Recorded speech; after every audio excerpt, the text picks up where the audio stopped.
പരിശുദ്ധ കുർബാന 2004 ജനുവരി 1 മുതൽ ഫെബ്രുവരി 15 വരെയുള്ള 45 ദിവസങ്ങൾ ഡിവൈൻ ധ്യാന കേന്ദ്രത്തിലെ ഇംഗ്ലീഷ് സെക്ഷനിലായിരുന്നു. അവിടെ 6 നിലയിലുള്ള കെട്ടിടത്തിന്റെ 2ാമത്തെ നിലയിലുള്ള ചാപ്പലിൽ ദിവ്യകാരുണ്യ സന്നിധിയിൽ പ്രാർത്ഥിച്ചുകൊണ്ടിരിക്കുകയായിരുന്നു. ആദ്യത്തെ 16 ദിവസങ്ങൾ ഞാൻ വളരെ സന്തോഷത്തോടുകൂടി പ്രാർത്ഥിച്ചും ആരാധിച്ചുമൊക്കെയിരുന്നു. വളരെ സന്തോഷമായിരുന്നു. എന്നാൽ 16-ാം തീയതി ആയപ്പോഴേക്കും തിരുസഭ വിട്ടുപോയിക്കൊണ്ടിരിക്കുന്ന മക്കളെക്കുറിച്ച് വളരെ വലിയ വേദനയോടുകൂടി കരഞ്ഞു പ്രാർത്ഥിച്ചു. അവിടെ സഹോദരങ്ങൾ അതേക്കുറിച്ച് സംസാരിക്കുന്നത് കേട്ടു. വലിയ വേദനയോടുകൂടി പ്രാർത്ഥിക്കുന്നതും കണ്ടു. അതൊക്കെയോർത്ത് ഞാൻ അവിടെയിരുന്ന് പ്രാർത്ഥിക്കാൻ തുടങ്ങി. അങ്ങനെ പ്രാർത്ഥിച്ചുകൊണ്ടിരിക്കുമ്പോൾ ഈശോയെ, എങ്ങനെയാണ് ഇവരെ തിരിച്ചു കൊണ്ടുവരാൻ പറ്റുന്നതെന്ന് ചോദിച്ചു. അപ്പോൾ എന്തോ ഉള്ളിലിരുന്ന് ഇങ്ങനെ തോന്നി, തിരുസഭയിൽ ഈശോയെ കാണാൻ പറ്റാത്തതുകൊണ്ടായിരിക്കും അവർ ഇങ്ങനെ ഇറങ്ങിപ്പോകുന്നത്. അങ്ങനെയാണെങ്കിൽ ഈശോ ദിവ്യകാരുണ്യത്തിനുള്ളിൽ മറഞ്ഞിരിക്കുന്നതായിരിക്കും കുഴപ്പം. മറഞ്ഞിരിക്കുന്നത് കൊണ്ടല്ലേ ആർക്കും കാണാൻ കഴിയാത്തത്. അപ്പോൾ ഈശോ ഒരു കാര്യം ചെയ്യണം, ഇങ്ങനെ മറഞ്ഞിരിക്കേണ്ട. ഇനി പരിശുദ്ധ കുർബാന സ്വീകരിക്കുമ്പോൾ എല്ലാവരുടെയും നാവിൽ മാംസവും രക്തവുമായിട്ട് എല്ലാവർക്കും കാണാവുന്നത് പോലെ മാറണം. എന്താ ഇങ്ങനെ മറഞ്ഞിരിക്കുന്നത്? അതാണ് ആർക്കും കാണാൻ പറ്റാത്തത്, ആൾക്കാർ ഇറങ്ങിപ്പോകുന്നത്. ഈശോ അങ്ങനെയങ്ങ് മാറുകയാണെങ്കിൽ ഞങ്ങൾക്ക് അവർക്ക് കാണിച്ചു കൊടുക്കാനും എളുപ്പമാണ്, അവർക്ക് വിശ്വസിക്കാനും എളുപ്പമാണ്. അതുകൊണ്ട് ഈശോയെ, ഇനി ഇങ്ങനെ മറഞ്ഞിരിക്കരുത്. എന്തിനാ അങ്ങനെ ചെയ്യുന്നത്? നാളെ മുതൽ എല്ലാവരും പരിശുദ്ധ കുർബാന സ്വീകരിക്കുമ്പോൾ ഞങ്ങളുടെ എല്ലാവരുടെയും നാവിൽ മാംസവും രക്തവുമായി മാറണമെന്ന് പ്രാർത്ഥിച്ചു. അന്ന് മുഴുവൻ പ്രാർത്ഥിച്ചു. ഞാൻ ഓർത്തു, എന്ത് മണ്ടത്തരമാ കാണിക്കുന്നത് എന്ന്. ഇങ്ങനെ പ്രാർത്ഥിച്ചാൽ ദൈവം കേൾക്കുമോ? ആ നിമിഷം തന്നെ പരിശുദ്ധാത്മാവ് എന്നെ ശക്തിപ്പെടുത്തി. അതുകൊണ്ട് മറിച്ച് ചിന്തിക്കാൻ തുടങ്ങി. ഞാൻ പ്രാർത്ഥിക്കുന്ന പ്രാർത്ഥന ഞാൻ ആഗ്രഹിക്കുന്ന സമയത്ത് ഞാൻ ആഗ്രഹിക്കുന്നത് പോലെ ദൈവം കേട്ടില്ലെങ്കിലും എന്റെ പ്രാർത്ഥനയുടെ ഒരു വാക്കുപോലും എന്റെ ദൈവം അറിയാതെയിരിക്കില്ല. ഉത്തരം തരുന്നത് കർത്താവിന്റെ ഇഷ്ടം. അതെനിക്ക് ഏറ്റവും നന്മയായിട്ടുള്ളതാണെന്ന് എന്നേക്കാൾ ദൈവത്തിന് അറിയാമായിരുന്നതുകൊണ്ട് ദൈവം ഉത്തരം തരും. അതുകൊണ്ട് പ്രാർത്ഥനയിൽ കുറവ് ഒന്നും വരുത്തണ്ട എന്ന് തീരുമാനിച്ച് വീണ്ടും പ്രാർത്ഥിക്കാൻ കർത്താവ് കൃപ തന്നു. അങ്ങനെ പ്രാർത്ഥിച്ചുകൊണ്ടിരുന്നു. 16-ാം തീയതി മുഴുവൻ പ്രാർത്ഥിച്ചു. അന്ന് രാത്രിയിൽ പ്രത്യേകം പ്രാർത്ഥിച്ചു തുടങ്ങി. ദൈവമേ, തീർച്ചയായിട്ടും നീ പ്രവർത്തിക്കണം, നാളെ തന്നെ പ്രവർത്തിക്കണം. 17-ാം തീയതി ഞാൻ അത് തന്നെ പ്രതീക്ഷിച്ചിരിക്കുകയാണെന്ന് ഞാൻ പറഞ്ഞു. നാളെ എന്തെങ്കിലും ദൈവം ചെയ്യും എന്ന് വിശ്വസിച്ചു. അങ്ങനെ 17-ാം തീയതി ബലിയർപ്പിക്കാൻ വേണ്ടി പോയി. അത് ശുശ്രൂഷകർക്ക് വേണ്ടി മാത്രം ബലിയർപ്പിക്കുന്ന ചാപ്പലാണ്. സാധാരണയായി രാവിലെ ബഹുമാനപ്പെട്ട ജോർജ് കമ്മട്ടിൽ അച്ഛനാണ് ബലിയർപ്പിക്കാൻ എത്തുക. അന്ന് അച്ഛൻ ബലിയർപ്പിക്കാൻ വന്നു. ഞാൻ വളരെ ഭക്തിപൂർവ്വം കൈകൂപ്പി പാട്ടുപാടിക്കൊണ്ടിരിക്കുകയാ. കാരണം അത്ഭുതം സംഭവിക്കും. ദൈവം എന്തെങ്കിലും ചെയ്യുമെന്ന് എനിക്കറിയാം. ഞാൻ പറഞ്ഞതുപോലെയല്ലെങ്കിലും ദൈവം എന്തെങ്കിലും ചെയ്യുമെന്ന് വിശ്വസിച്ചുകൊണ്ടിരിക്കുകയാ. അപ്പോൾ അച്ഛൻ വന്ന് തിരുവസ്ത്രങ്ങളൊക്കെ ധരിക്കുന്നതിനു വേണ്ടി ഒരു വശത്തേക്ക് നടന്നു പോകുന്നത് കണ്ടു.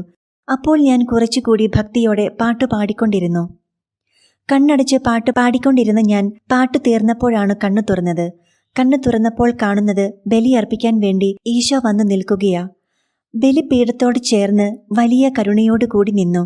അങ്ങനെ പ്രാർത്ഥിച്ചു പ്രാർത്ഥിച്ച് എന്റെ ബുദ്ധിക്ക് എന്തോ കുഴപ്പം പറ്റിയതാണെന്ന് വിചാരിച്ചു. അതുകൊണ്ട് ഞാൻ ഒന്നുകൂടി കണ്ണടച്ച് പ്രാർത്ഥിച്ച് ഒന്നുകൂടി കണ്ണു തുറന്ന് സൂക്ഷിച്ചു നോക്കി. ഈശോ തന്നെ വലിയ കരുണയോടുകൂടി വലിയ തേജസ്സോടുകൂടി എന്റെ നേരെ നോക്കി നിൽക്കുകയാ. ഒത്തിരി സ്നേഹത്തോടുകൂടി നോക്കി നിൽക്കുകയാ. എനിക്ക് അത്ഭുതമായി, അതിനേക്കാൾ പേടിയുമായി. അതുകൊണ്ട് ഞാൻ എന്റെ കയ്യിൽ ഒന്ന് നുള്ളി നോക്കി. അപ്പോൾ എനിക്ക് നല്ലപോലെ വേദനയെടുക്കുന്നുണ്ട്. പക്ഷേ കാഴ്ചയിൽ ഒരു മാറ്റവും വരുന്നില്ല. ഈശോ തന്നെയാ നിൽക്കുന്നത്. എന്നാൽ ഉള്ളിൽ ഭയം തോന്നുന്നുണ്ടെങ്കിലും ദൈവത്തിന്റെ മഹത്വത്തോടുള്ള ഭയമാണ് എനിക്ക്. അതുകൊണ്ട് അവിടുന്ന് ഓടി രക്ഷപ്പെടുവാൻ തോന്നുന്നില്ല. എനിക്ക് അവിടെ തന്നെ നിൽക്കണം. ഇതൊക്കെ ഒന്ന് അറിയുകയും ചെയ്യണം. അങ്ങനെ ഒരു അവസ്ഥയായിരുന്നു.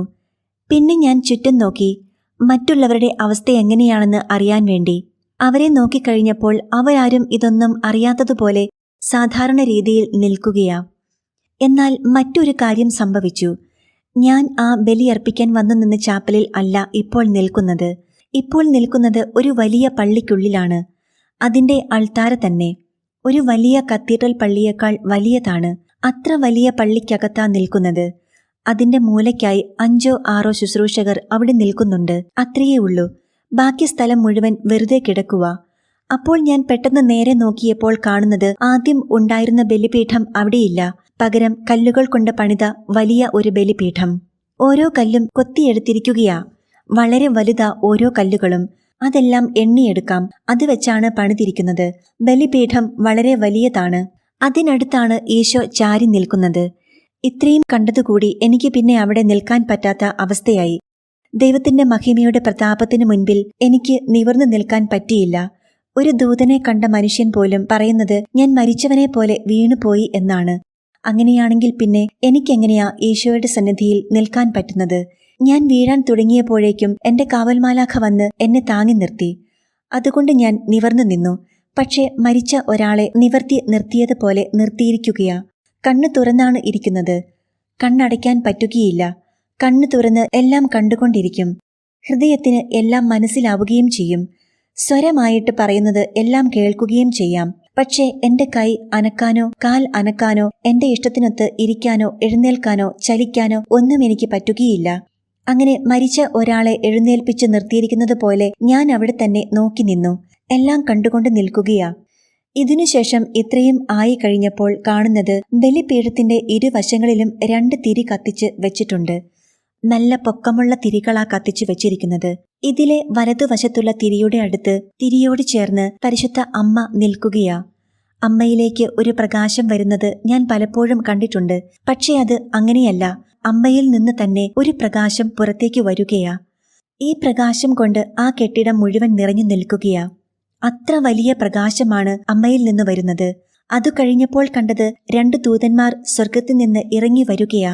അവർ ഇറങ്ങി വന്നിട്ട് ബലിപീഠത്തിന്റെ ഇരുവശത്തും കൂടി നിന്ന ശുശ്രൂഷകരുടെ അടുത്തേക്ക് എത്തി. എന്നിട്ട് പതുക്കെ അവരുടെ കയ്യിൽ നിന്ന് പുസ്തകം അങ്ങ് വാങ്ങിച്ചു. പിന്നെ കാണുന്നത് ശുശ്രൂഷകരുടെ സ്ഥാനത്ത് 2 ദൂതന്മാരാ. അച്ഛന്റെ സ്ഥാനത്ത് ഈശോയും ശുശ്രൂഷകരുടെ സ്ഥാനത്ത് മാലാഖമാരും വന്നു നിന്നു. ഇതു കഴിഞ്ഞു കാണുന്നത് സ്വർഗം തുറക്കപ്പെട്ടിരിക്കുന്നതാ. അവിടെ നിന്ന് ഒരു ഗണം മാലാഖമാരും ഇറങ്ങി വന്നു. പിന്നാലെ അടുത്ത ഗണങ്ങളും ഇറങ്ങി വന്നു. ഓരോ ഗണത്തിലും എണ്ണിയാൽ തീരാത്ത അത്ര മാലാഖമാരുണ്ടായിരുന്നു.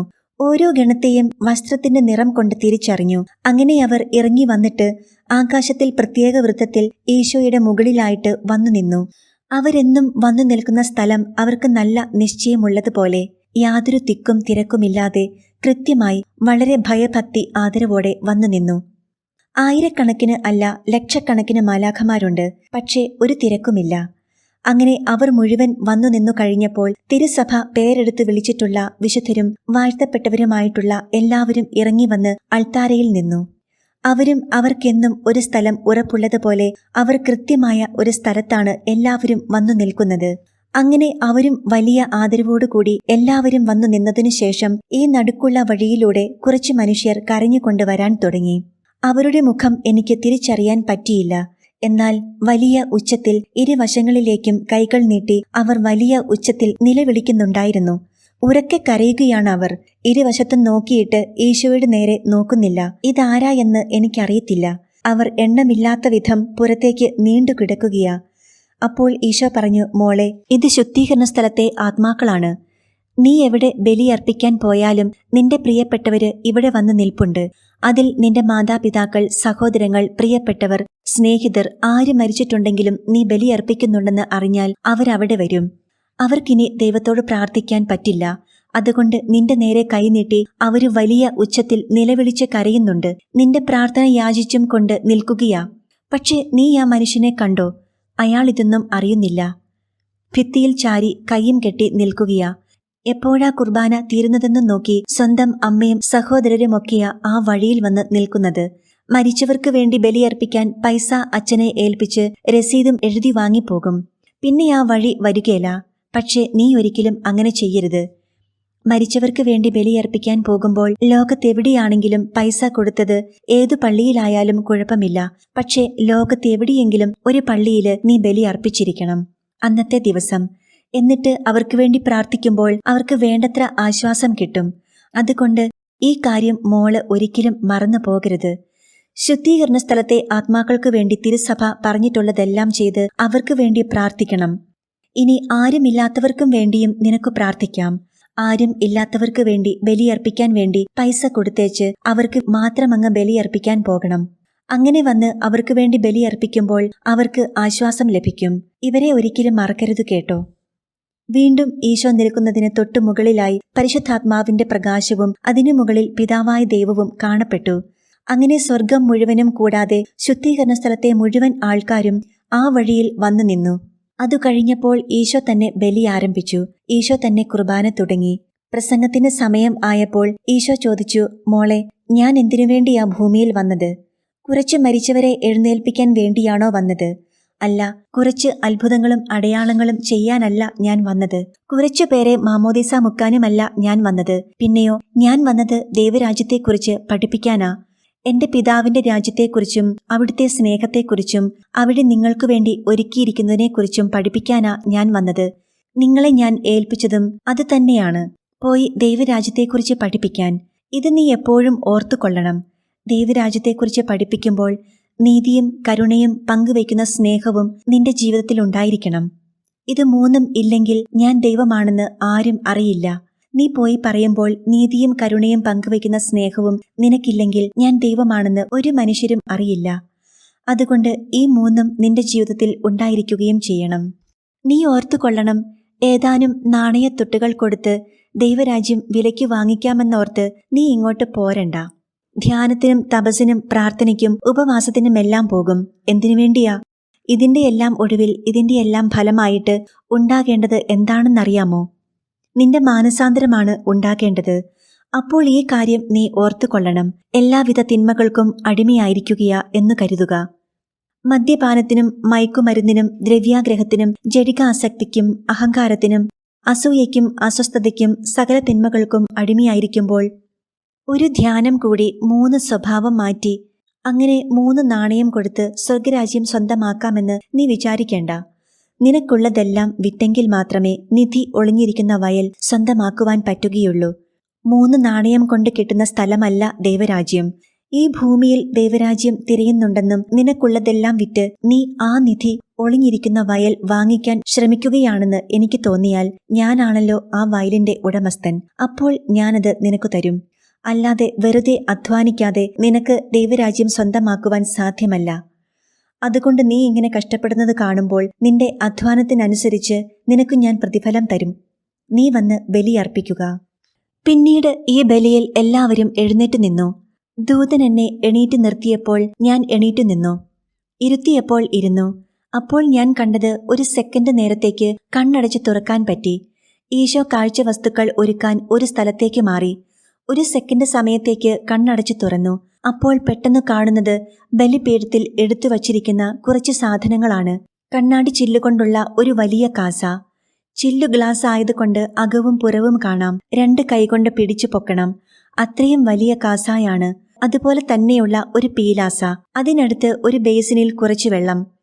പിന്നെ അതിനടുത്ത് തന്നെ പ്ലേറ്റിൽ ഒരു വെള്ള ടർക്കി ടവൽ മടക്കി വച്ചിരിക്കുന്നു. പിന്നെ നല്ല മൂർച്ചയുള്ള ഒരു കത്തി. അപ്പോൾ ഞാൻ ഓർത്തു, കർത്താവെ, ഇതൊക്കെ കൊണ്ടാണോ ബലിയർപ്പിക്കുന്നത്?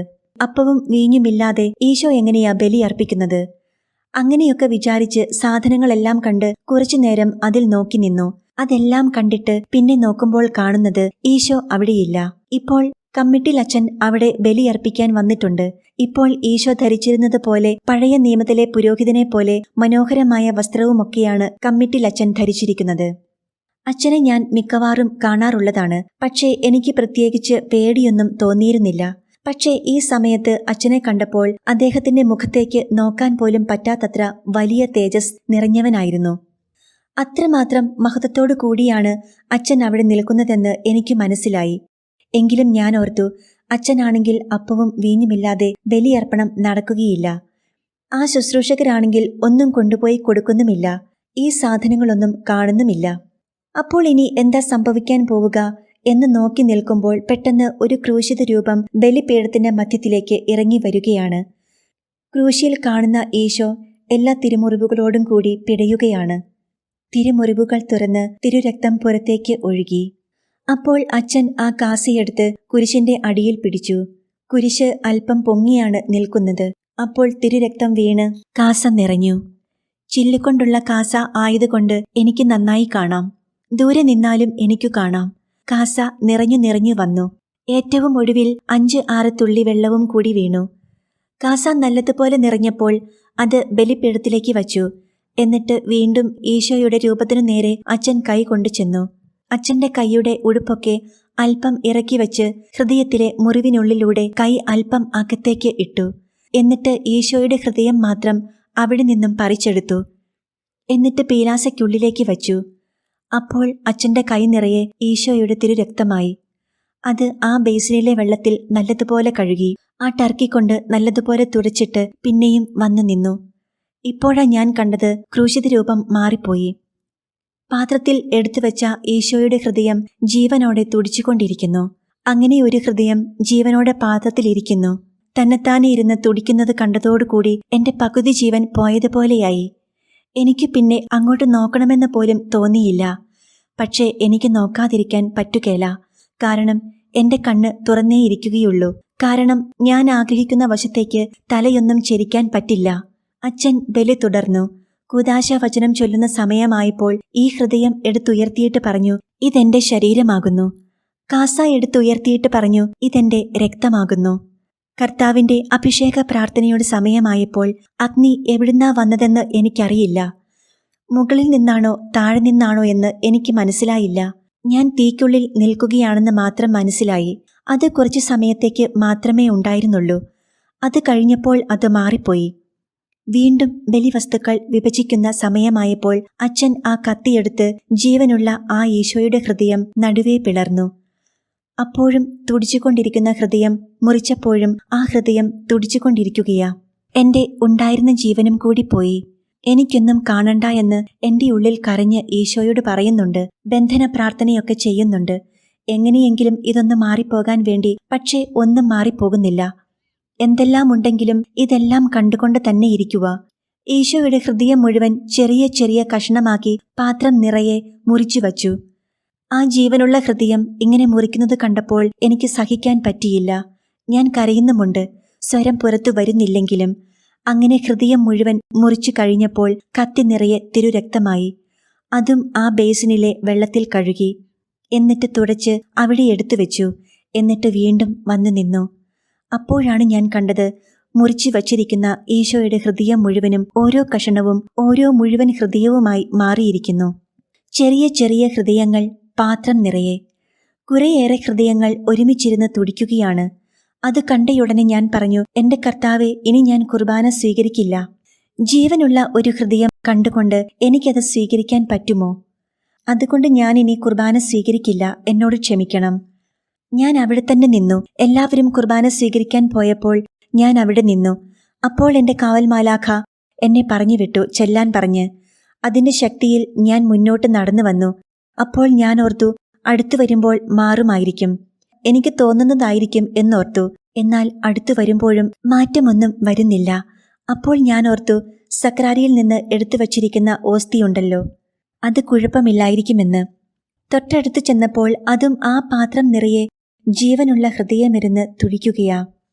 അച്ഛൻ ആ പാത്രത്തിൽ നിന്ന് ഒരു ഹൃദയമെടുത്ത് കാസയിലെ തിരുരക്തത്തിൽ മുക്കി എന്റെ നാവിൽ വെച്ച് തന്നപ്പോൾ അഗ്നി വിഴുങ്ങിയതുപോലെ എനിക്ക് അനുഭവപ്പെട്ടു.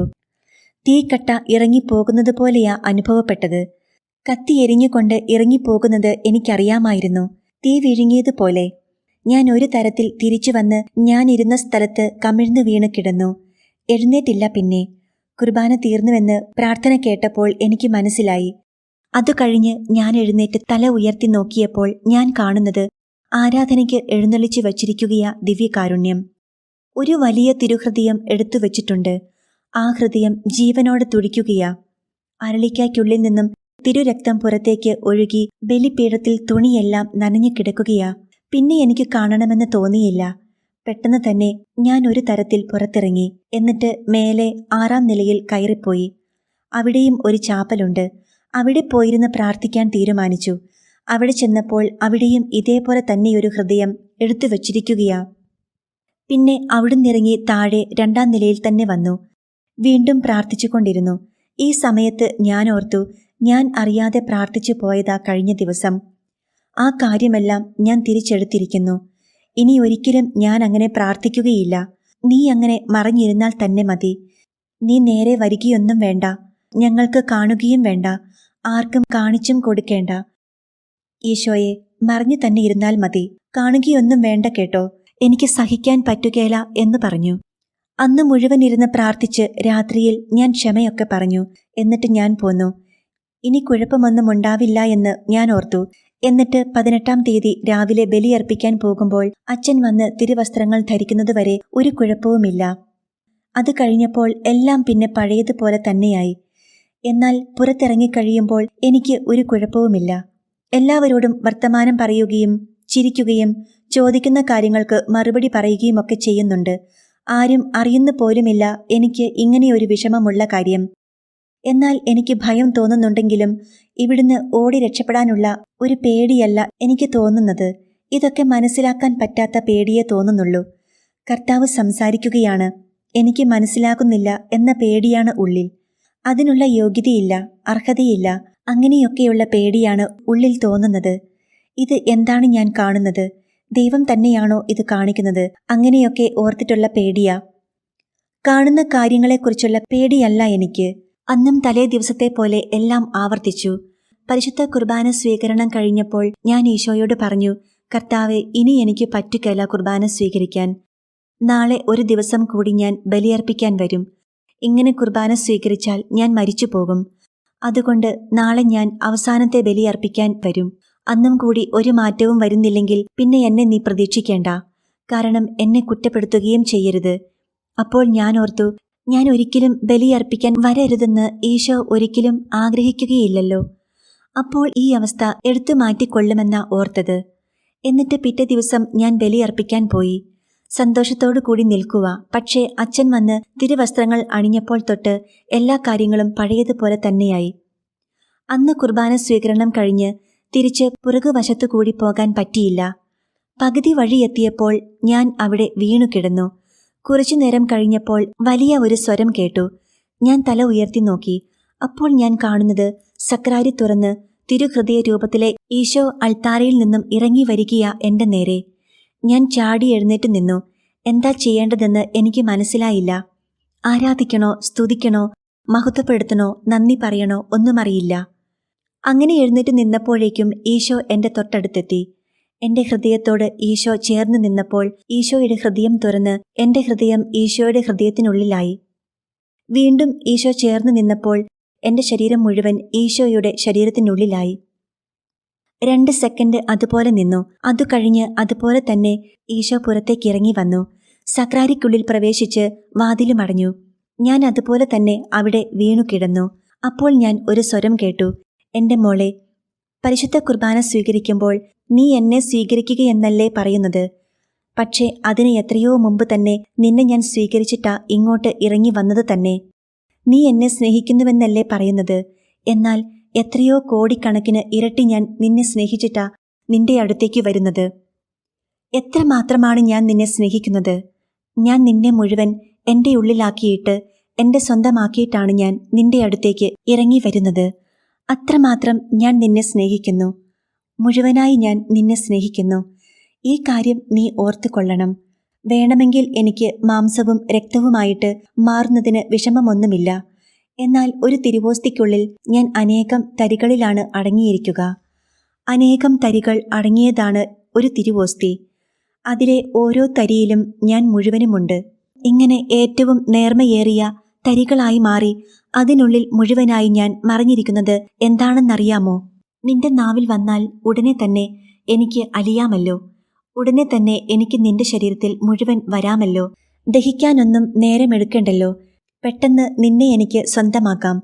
നിന്റെ ഉള്ളിലെല്ലാം എനിക്ക് എത്തുകയും ചെയ്യാം. ഞാൻ ഏറ്റവും നേർമയേറിയ തരിയായി മാറിയത് നിന്നോടുള്ള സ്നേഹം കൊണ്ടാ. നിന്നെ പെട്ടെന്ന് സ്വന്തമാക്കാൻ വേണ്ടിയിട്ടാണ്, എന്നെ നിനക്ക് വേഗം കിട്ടാൻ വേണ്ടിയിട്ടാണ് ഞാൻ അങ്ങനെ മറഞ്ഞിരിക്കുന്നത്. അതുകൊണ്ട് എന്റെ സ്നേഹത്തെക്കുറിച്ച് വേണം നീ മനസ്സിലാക്കാൻ. അപ്പോൾ എനിക്ക് എന്താണ് ഈശോ പറയുന്നതെന്ന് മനസ്സിലായില്ല. ഞാൻ അവിടെ വീണ്ടും വീണു കിടന്നു. കുറേ സമയത്തേക്ക് പിന്നെ എഴുന്നേറ്റില്ല. അത് കഴിഞ്ഞ് എഴുന്നേറ്റപ്പോൾ എന്റെ ശരീരം മുഴുവൻ വിയർത്തൊഴുകുകയാണ്. എന്നാൽ എന്റെ ഹൃദയം മാത്രം തണുത്തിരിക്കുകയാ. ഞാൻ പതുക്കെ പുറത്തിറങ്ങിക്കഴിഞ്ഞിട്ട് ഞാൻ ഈശോയോട് പറഞ്ഞു, ഈശോയെ, ഞാൻ പറഞ്ഞിരുന്നല്ലോ ഇന്ന് അവസാനത്തെ ബലിയ അർപ്പിക്കുന്നതെന്ന്. ഇനി എനിക്ക് പറ്റുകേല. ഇന്നാണെങ്കിൽ കൂടുതൽ കാര്യങ്ങളൊക്കെയാ സംഭവിച്ചിരിക്കുന്നത്. അതും എനിക്ക് മനസ്സിലായിട്ടില്ല. ഒന്നുകിൽ ഈ കാണുന്നതിൻ്റെയൊക്കെ അർത്ഥം എനിക്ക് പറഞ്ഞു തരിക, അല്ലെങ്കിൽ ഞാൻ ഇറങ്ങിപ്പോവുകയാ. ഉപവാസവും പ്രാർത്ഥനയുമൊക്കെ ഞാൻ നിർത്തി. എനിക്ക് നിന്നെ മനസ്സിലാക്കാൻ പറ്റുകേല. അതുകൊണ്ട് ഞാൻ ഭക്ഷണം കഴിക്കാൻ വേണ്ടി പോവുകയാണ്. എന്നോട് ക്ഷമിക്കണം. ഞാൻ നിന്നോട് നേരത്തെ പറഞ്ഞതാണല്ലോ. അതുകൊണ്ട് ഞാൻ ഭക്ഷണം കഴിക്കാൻ പോവുകയാണ് എന്നും പറഞ്ഞ് ക്യാൻറ്റീനിലേക്ക് പോയി. എനിക്ക് കഴിക്കാവുന്ന അത്രയും ഭക്ഷണം മേടിച്ച് കഴിച്ചു. ഇത് കഴിക്കുമ്പോഴൊക്കെ മനസ്സിലുണ്ട്, ദൈവം എന്തായിരിക്കും പറഞ്ഞത്, എനിക്ക് മനസ്സിലായില്ലല്ലോ എന്നൊക്കെ ചിന്തയുണ്ട്. 3 ദിവസം നോക്കിയിട്ടും ഈശോ വന്നില്ലല്ലോ. ഇങ്ങനെ പോയാൽ പറ്റില്ല എന്ന് എനിക്ക് തോന്നി. ഭക്ഷണമൊക്കെ കഴിച്ച് ശരീരത്തിന് കുറച്ച് ആരോഗ്യമൊക്കെ ഉണ്ടെങ്കിൽ ഇത്തരം ചിന്തകളൊക്കെ മാറ്റാമല്ലോ എന്ന് തോന്നി. അതുകൊണ്ടാണ് ഭക്ഷണം വാങ്ങിച്ചു കഴിച്ചത്. കഴിച്ചിട്ട് തിരിച്ചു വന്ന് 2ാം നിലയിലെ പടി കയറിക്കൊണ്ടിരിക്കുമ്പോൾ ആരാധനാ സഭയുടെ അംഗമായ സിസ്റ്റർ സിംറൂസ് എനിക്ക് എതിരെ വന്നു. എന്നെ സിസ്റ്ററിന് പരിചയമുണ്ട്. അതുകൊണ്ട് എന്നെ കണ്ടയുടൻ തന്നെ സംസാരിച്ചു കൊണ്ടിരുന്നവരുടെ അടുത്തുനിന്നും അവരെ വിട്ടിട്ട് എൻ്റെ അടുത്തേക്ക് വന്ന് എൻ്റെ കയ്യിൽ പിടിച്ചു. എന്നിട്ട് എന്നോട് പറഞ്ഞു, മോളെ, ഈശോയ്ക്ക് നിന്നെക്കുറിച്ച് ഒരു പദ്ധതിയുണ്ട്. അപ്പോൾ ഞാൻ ഓർത്തു, ഈശോയ്ക്ക് ആരെക്കുറിച്ചാ പദ്ധതിയില്ലാത്തത്? ഈ വചനം ആർക്കും ആരോടും എവിടെ വെച്ചും പറയാം. ഈശോയ്ക്ക് നിന്നെക്കുറിച്ച് ഒരു പദ്ധതിയുണ്ട്. അപ്പോൾ അതുകൊണ്ട് ഞാനത് കാര്യമാക്കിയില്ല. പെട്ടെന്ന് വീണ്ടും സിസ്റ്റർ എന്നോട് പറയുകയാ, മോളെ, ഈശോയ്ക്ക് നിന്നെക്കുറിച്ച് ഒരു പദ്ധതിയുണ്ട്. അതുകൊണ്ട് ഈശോയ്ക്കും നിനക്കും കൂടി 2 ഹൃദയം വേണ്ട കേട്ടോ. 2 ശരീരവും വേണ്ട, 1 ഹൃദയവും 1 ശരീരവും മതി. എന്നുവെച്ചാൽ നീ ഇനി ഒന്നും ആഗ്രഹിക്കണ്ട, ഈശോ ആഗ്രഹിക്കും. നീ ഇനി അങ്ങനെയങ്ങ് ജീവിച്ചാൽ മതി. ഞാൻ കാപ്പി കുടിക്കാൻ പോവുകയാ എന്നും പറഞ്ഞ് സിസ്റ്റർ ഇറങ്ങിപ്പോയി. അപ്പോൾ എനിക്ക് മനസ്സിലായി, കഴിഞ്ഞ 3 ദിവസങ്ങളായി ഈശോ എന്നോട് സംസാരിച്ചു കൊണ്ടിരിക്കുകയായിരുന്നു. പക്ഷേ ഞാനതിന് ഒരു നന്ദി പോലും പറഞ്ഞില്ലല്ലോ. ഒരു പ്രാവശ്യം കൂടി ഈശോയെ കണ്ട് ആരാധിക്കാനുള്ള കൊതിയായി. അതുകൊണ്ട് ഞാൻ കയറി ഓടി ചാപ്പലിൽ എത്തിയപ്പോൾ കാണുന്നത് ദിവ്യകാരുണ്യ ആരാധനയ്ക്ക് എഴുന്നള്ളിച്ചു വച്ചിരിക്കുകയാ. സാധാരണ ഞാൻ എപ്പോഴും കാണാറുള്ളതും അതുപോലെ തന്നെ. ഹൃദയമൊന്നും കാണാൻ പറ്റുന്നില്ല. തിരുവോസ്തി എഴുന്നള്ളിച്ചു വച്ചിട്ടുണ്ട്. ഞാൻ കരഞ്ഞു പ്രാർത്ഥിച്ചു, കർത്താവെ, ഒരു ഹൃദയം എനിക്ക് സങ്കല്പിക്കാനെങ്കിലും എനിക്ക് പറ്റണേ. ഒരു ചുവപ്പ് നിറമെങ്കിലും കാണാൻ പറ്റണേ എന്ന്. ഒന്നും ഉണ്ടായില്ല. സാധാരണ കാണും പോലെ തന്നെ എല്ലാ കാര്യങ്ങളും. ഞാൻ അവിടെ തന്നെ ഇരുന്ന് കരഞ്ഞു പ്രാർത്ഥിക്കാൻ തുടങ്ങി. കർത്താവെ, എന്നോട് ഇടപെടാതെ ഞാൻ എണീറ്റു പോവുകയില്ല എന്നൊക്കെ പറഞ്ഞ് ഒരുപാട് കരഞ്ഞു പ്രാർത്ഥിച്ചു. അപ്പോൾ കർത്താവ് പറഞ്ഞു, വചനമെടുത്ത് വായിക്കുക. തുറന്നപ്പോൾ ഹഗ്ഗായി പ്രവാചകന്റെ പുസ്തകം 2-ാം അധ്യായത്തിന്റെ വചനമാണ് കിട്ടിയത്. 14-ാം വചനമാണ്. വിത്ത് ഇനിയും കളപ്പുരയിൽ തന്നെയാണോ? ഞാൻ പറഞ്ഞു, ഈശോയെ കണ്ട കാര്യവുമായി ഒരു ബന്ധവുമില്ലല്ലോ.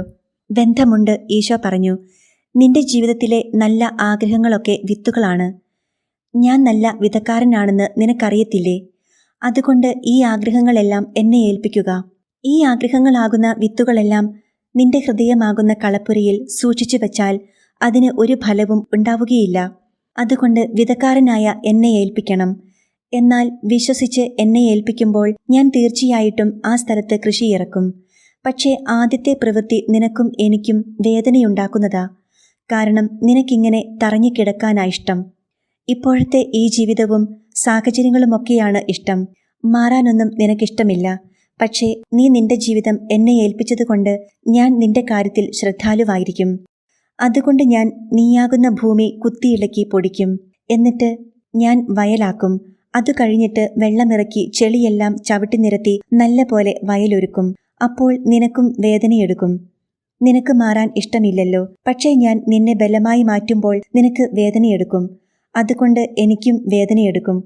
നിന്നെ വേദനിപ്പിക്കേണ്ടി വരുന്നത് കൊണ്ട് എനിക്കും വേദനയാ. എങ്കിലും ഞാനത് ചെയ്യാതിരിക്കില്ല. അതുകൊണ്ട് നീ ഈ കാര്യം ശ്രദ്ധിക്കുക.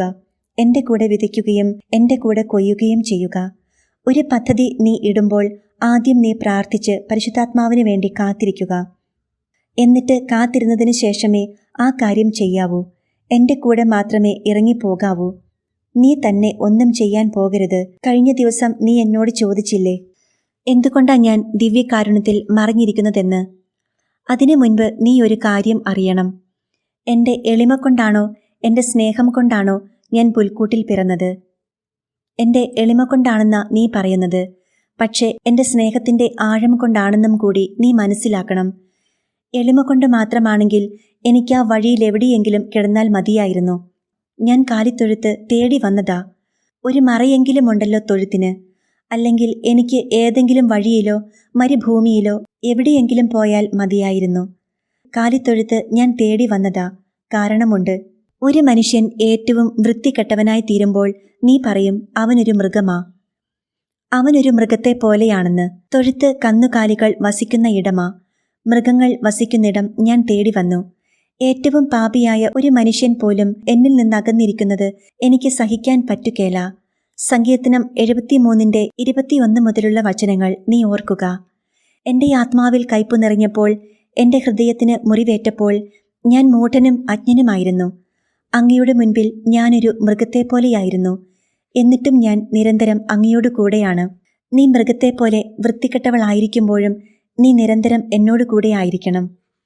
എത്രമാത്രം മോശപ്പെട്ട ആളാണെങ്കിലും എന്നിൽ നിന്ന് അകന്നിരിക്കുന്നത് എനിക്ക് സഹിക്കാൻ പറ്റുകയില്ല.